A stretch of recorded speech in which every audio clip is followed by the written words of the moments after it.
Oke, jadi awal ceritanya itu waktu tahun 2021 bulan Mei, sekitar pertengahan bulan Mei, emang kita sebenarnya di tim gue ini biasalah mengadakan pengendakian.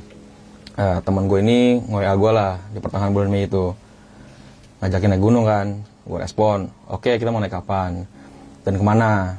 Kebenaran buat informasi, kita ini sukanya lewat jalur-jalur yang emang sepi pendaki bang. Ini tim gue ada gue sendiri, kemudian ada Chandra dan sepupunya Bang Ical. Kita sepakat waktu itu buat naik di minggu ketiga bulan Mei.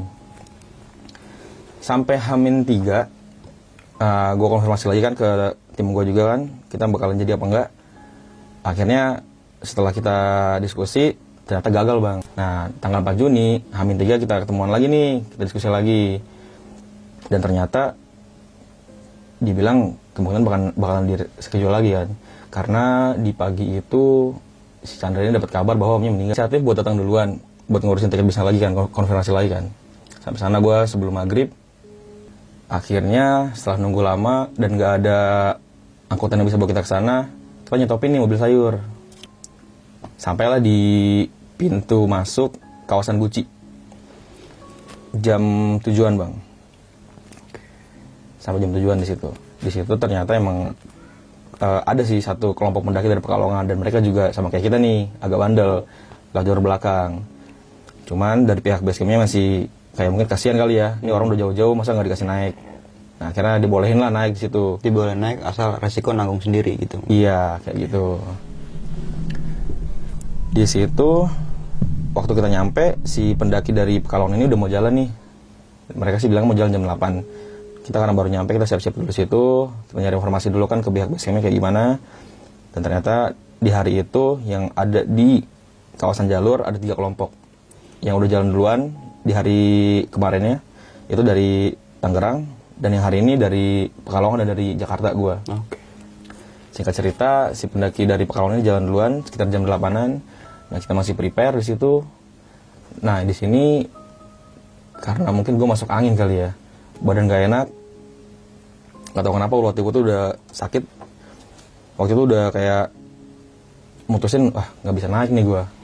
Tapi ya setelah ya beberapa ngelakuin sesuatu lah gimana gitu kan, coba-coba ngobatin gitu, minum ini itu, akhirnya ya kiranya bisa lah. Kita mutusin buat naik. Jalannya jam 9 waktu itu bang. Pos 1 sekitar jam 11-an. Di situ kita istirahat dulu, ketemulah sama ada dia petugas basecamp juga, sekaligus mereka sebagai ojek, namanya Mas Imung. Di situ kita ngobrol-ngobrol dulu, ya mintalah jangan kira-kira baik buruknya gimana di gunung ini gitu kan. Di situ Mas Imung bilang sih, dia bilang nanti waktu di pos mata air itu seenggaknya yang turun jangan cuma 1 orang aja, temenin seenggaknya berdua, ntar yang 1 di atas buat nanggepin airnya. Oke lah, udah semua ngobrol. Akhirnya setelah azan zuhur kita berangkat lagi. Waktu itu keadaan cuaca masih cerah bang. Sampai pos 2 kita itu udah mulai kena, tiba-tiba hujan turun nih. Hujan turun sampai pos 3 akhirnya jam 4:30 sore.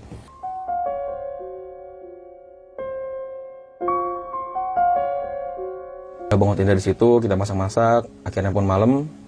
Dan di sini sebenarnya keanehan juga udah mulai ada sih. Biasanya kan kalau dalam keadaan cerah, malam di gunung dan emang waktu itu kan di jalur kompak ini vegetasi masih rimbun nih bang. Seenggaknya tuh malam itu harusnya banyak suara-suara binatang lah kayak gitu kan, binatang malam ya kan, serangga-serangga malam. Nah ini bener-bener anyep.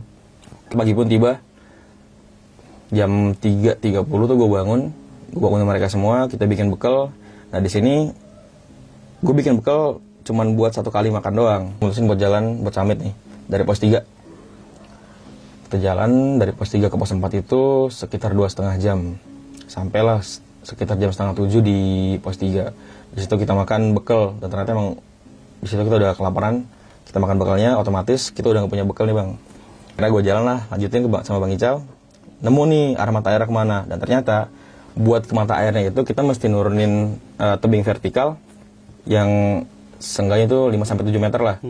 Dan gue kira, emang sih kita udah tahu sebelumnya kan dari Mas Imung keadaannya kayak gitu. Dan gue kira tuh kita turun pakai, seenggaknya ada tangga dari Karamantel lah. Ternyata enggak. turunnya itu kita pegang sama akar-akar pohon yang keluar dari sela-sela tebing. Oke. Kayak gitu. Akhirnya karena gue mikir berat badan gue ini nggak bakalan bisa ditopang sama si akar ini, Bang Ical juga nggak bisa. Kita balik lagi nih manggil Chandra karena dia yang paling memungkinkan buat turun. Oke. Yang Chandra sendiri yang turun. Cuman sebelum turun gue bilang ke Chandra kan, Chandra pokoknya kita komunikasi terus nih, saut-sautan terus, jangan sampai putus ya. Iya, dia ngerti kan. Akhirnya dia turun, dia masuk ke arah mata air sana, karena memang mata air agak jauh bang, masuk ke dalam lagi. Di situ kita masih saut-sautan nih. Nggak lama, waktu gue manggil dia, nggak ada jawaban. Di situ gue panik kan, bang ini gimana bang? Ke Bang Ical gue ngomong gitu. Chandra nggak ada jawaban nih. Apa gue turun aja? Bang Ical nenangin kan, udah Cip jangan dulu, biarin dulu, siapa tahu ntar dia balik lagi, nggak ada apa-apa. Ya udah, akhirnya gue coba tenangin diri, kita tetap nunggu di atas. Nggak lama ada suara teriakan, manggil nama gue sautin lagi kan, gue kira itu Chandra, soalnya suara laki-laki bang. Ternyata gue sautin lagi, nggak ada jawaban lagi nih, makin panik dong gue. Chandra teriak, gue kira dia kenapa-napa, tapi di situ Bang Ical masih nenangin. Dan gak lama akhirnya Chandra ini muncul. Alhamdulillah dia muncul. Singkat cerita kita udahlah dapat airnya. Kita lanjutin jalan ke pos 5. Nyampe pos 5 itu kita sekitar jam 11-an. Di situ kita ketemulah sama pendaki yang sebelumnya naik duluan kan dari Tangerang dan dari Pekalongan. Kita lanjut buat naik sampai puncak. Singkat cerita aja ya. Singkat ceritanya sampai puncak itu jam 3-an bang. Dari sini emang gak ada kejadian apa-apa sih. Jam 3-an sampai puncak. Di sana kita nggak lama, sekitar setengah jam doang buat foto-foto sama minum doang udah. Turunlah kita jam 3:30 dari puncak. Nah waktu turun ini dimulailah semuanya nih. Nah di sini kita turun karena emang ngejar biar nggak kena gelap. Kita turun agak cepet nih bang. Chandra karena dia paling belakang teriak dia bang. Jatuh ternyata dia. Jatuh, tulang keringnya kena batu. Berdarah-darah dan bengkak tuh kan dia. Akhirnya mau nggak mau di situ kita ngelambatin tempo, nggak bisa cepat kan, nungguin dia juga tuh. Dan ternyata yang kita takutin kejadian juga. Dan malam itu kalau gue bilang agak-agak aneh, bener-bener gelap itu gelap banget bang. Kita lanjut kan, jalan, udah mulai nggak enak nih, karena si Chandra udah mulai agak parah keadaannya, makin jalannya makin susah. Terus juga ditambah senter kita nih, headlamp kita udah redup, makin lambat. Di situ udah kayak kita mulai ribut lah. Ini kita bener gak nih jalan lewat sini? Akhirnya kita mutusin buat berhenti dulu. Kita diskusi, karena emang udah mulai lah tuh ada embun-embun kan, awan-awan lewat lah biasa, awan bermuatan bawa air kan, udah mulai dingin semua. Keadaan kita di situ emang udah nggak bawa makanan. Cuman ada madu sama air tinggal setengah botol yang 1,5 liter. Itu pandangan gue kebawa ke salah satu awan yang berbentuk toko perwayangan. Dia megang tongkat gitu kayak ngarahin ke arah sebelah kiri. Di situ gue masih belum mikir kalau itu adalah sebuah pertanda. Dan kita tetap lanjutin jalan. Kita melipir ke kiri ke kanan. Waktu kita ke arah kanan dan ketemu jurang, pandangan gue juga kebawa lagi nih ke salah satu, ada siluet pohon gede banget. Dan kayak di hati gue tuh bilang, jangan sampai lu ke arah sana. Artinya kan di arah berlawanan nih, si pohon ini ada di sebelah kanan, si toko perwayangan tadi itu ngasih tanda ke sebelah kiri. Nah ternyata kita malah ke arah kanan nih bang. Kira kita turun ke arah kanan, ngerangkak terus tuh turun. Karena emang pencahayaan udah minim, gue di tengah, si Bang Ical jalan duluan, gue senterin. Ntar gantian Bang Ical nyanterin gue, baru ntar gue nyanterin Chandra. Kayak gitu. Dan yang ditakutin kejadian juga, ternyata kita malah melipir ke arah kanan terus, dan gue berhadapan sama pohon yang gede itu. Di situ tuh jadi bentuknya ada pohon gede, terus kayak ada pelataran gitu. Pelatarannya ya kayak bersih gitu lah, kayak terawat. Gue juga masih mikir kan tuh kalau di atas gunung itu ada yang terawat kayak gitu kan. Dan gue tuh udah berdiri di sisi jurang nih, jadi tuh posisi pohonnya itu ada di seberang. Jadi gue jurang dulu, baru si pohon ini. Di situ gue bilang kita nggak bisa ke arah sini nih, harus balik ke kiri lagi. Singkat cerita gue ketemu nih sama vegetasi nih, agak seneng dong. Kemungkinan jalurnya nggak bakal jauh dari sini, jalur aslinya. Ternyata setelah kita melipir-melipir, itu jalur nggak ketemu bang. Jalur tetap nggak ketemu, dan itu vegetasi rapat, nggak ada celah yang bisa kita masukin lah. Karena situ emang kita nggak bawa golok ya kan, dan kita emang juga nggak mau istilahnya ngerusak lah di situ. Sampai kita melipir, kita ketemu ada celah bisa masuk, dan itu gua rasa adalah jalur air. Kita masuk ke jalur air. Waktu pertama kali masuk ke situ, jadi si Bang Ical duluan. Yang kedua dia ikutin sama Chandra, gue di belakang.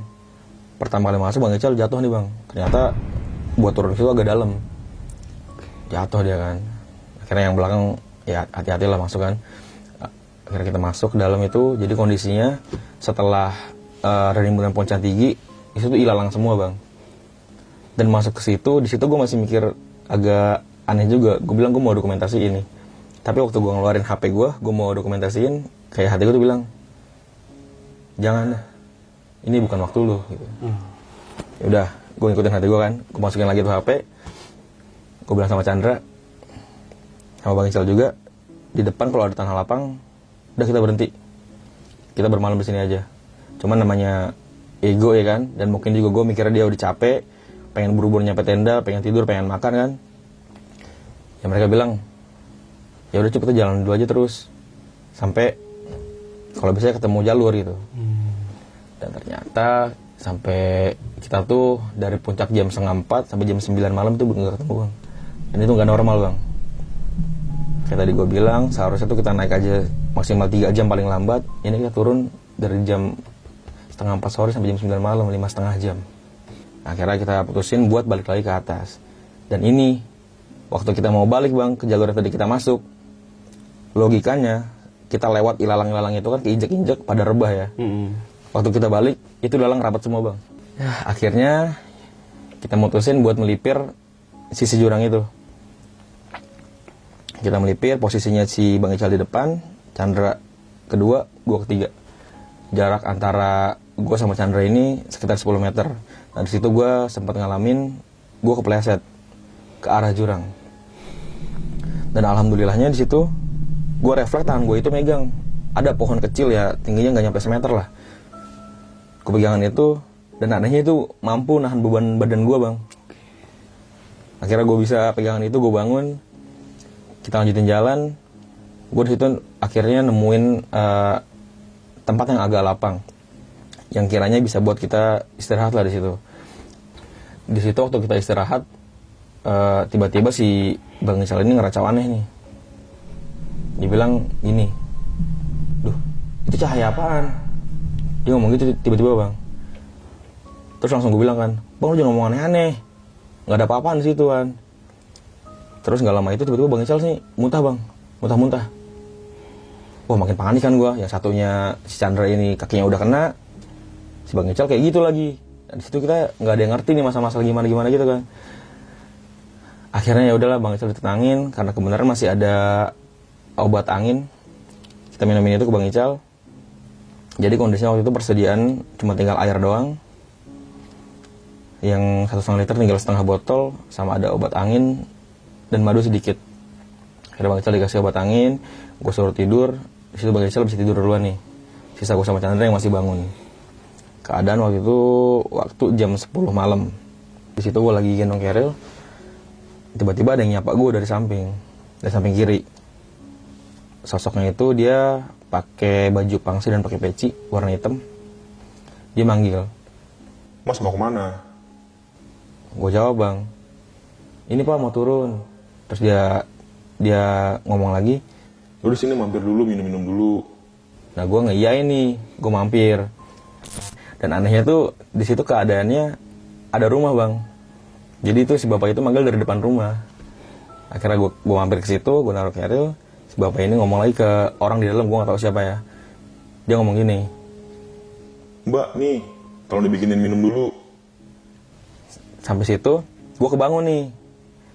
Gue kebangun, di situ keadaan gue masih parah semua, sakit semua badan, masih menggigil juga. Gue bangunin Chandra. Akhirnya Chandra pun bangun. Kita buka HT lagi bang. Kita buka HT, kita coba komunikasi lagi, masih nggak ada jawaban. selang setengah jam kemudian kita coba komunikasi lagi, ada jawaban. Kita mikir, wah alhamdulillah nih ada yang jawab.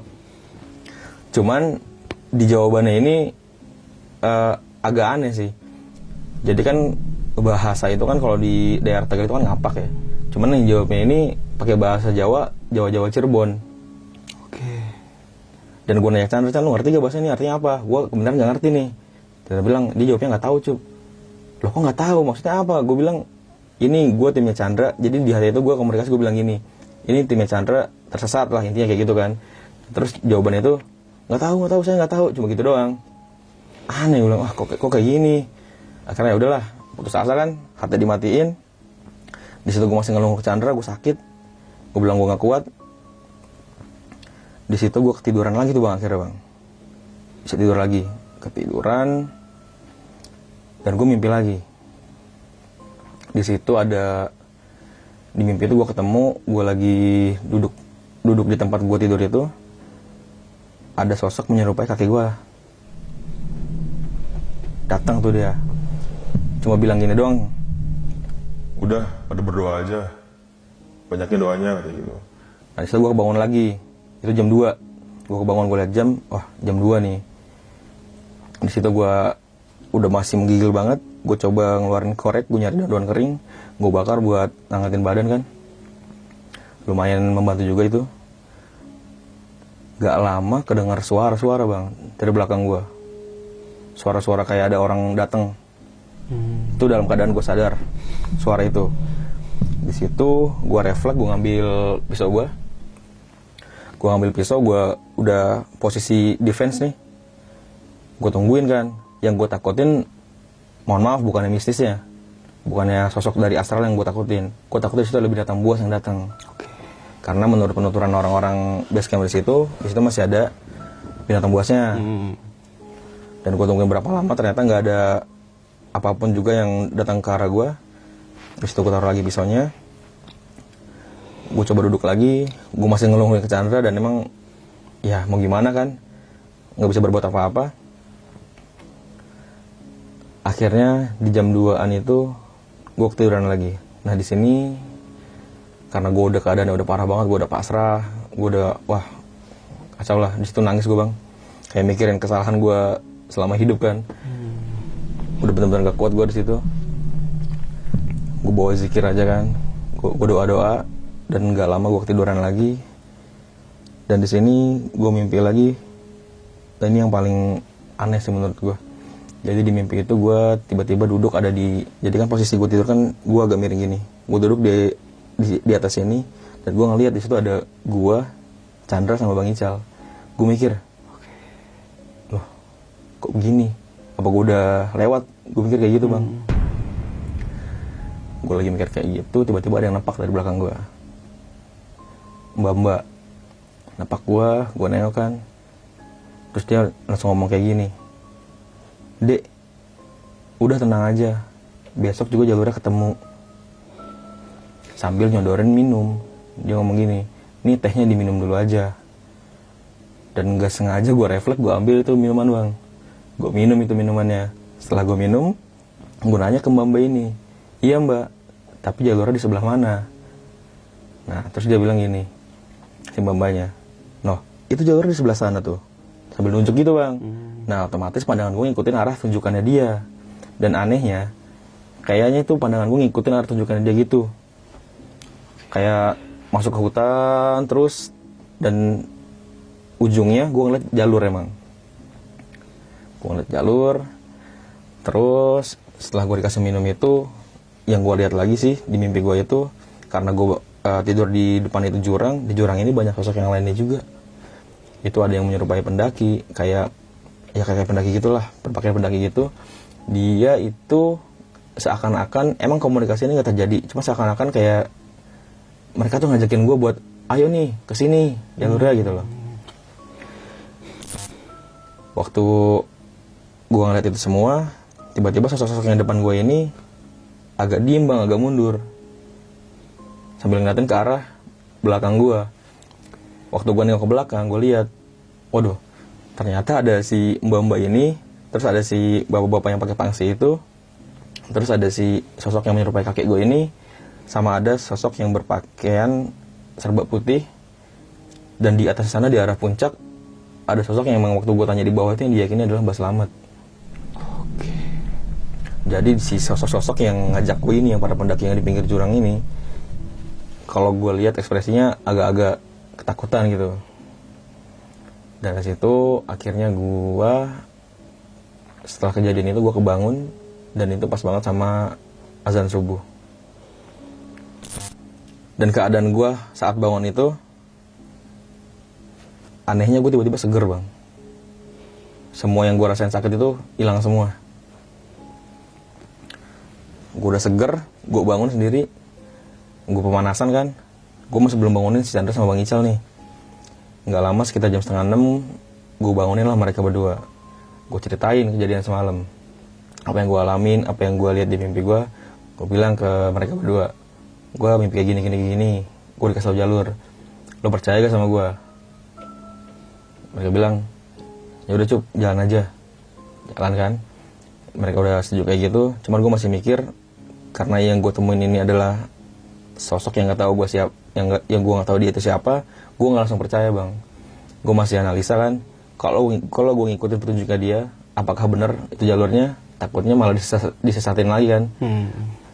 Gue analisa lagi ke jalur yang berlawanan yang dikasih tahu kayak gimana. Dan akhirnya setelah gue observasi daerah situ, gue mutusin ya udah buat ngikutin nih yang ditunjukin semalam itu. Dan ternyata emang benar, alhamdulillah itu adalah jalurnya. Bang Ical ini tiba-tiba muntah-muntah lagi. Dia muntah-muntah lagi, dia bilang gue udah gak kuat jalan, kita coba lagi nih HT buat manggil ke base camp, buat ngirim ojek ke pos 1. Dan sampai situ pun ternyata HT masih gak berfungsi, masih gak ada jawaban. Di situ kita udah sampai base camp, dibawalah ke rumah kuncinya, kita cerita-cerita, dan dia ternyata tahu kalau kita nyasar. Oke. Dan sosok-sosok tadi yang gue sebutin itu, kenapa gue bisa ngomong kayak gitu, karena atas konfirmasi dan menurut orang-orang base camp dan kuncinya sendiri, mereka ngasih tahu semua sosok yang gue temuin adalah siapanya. Oke.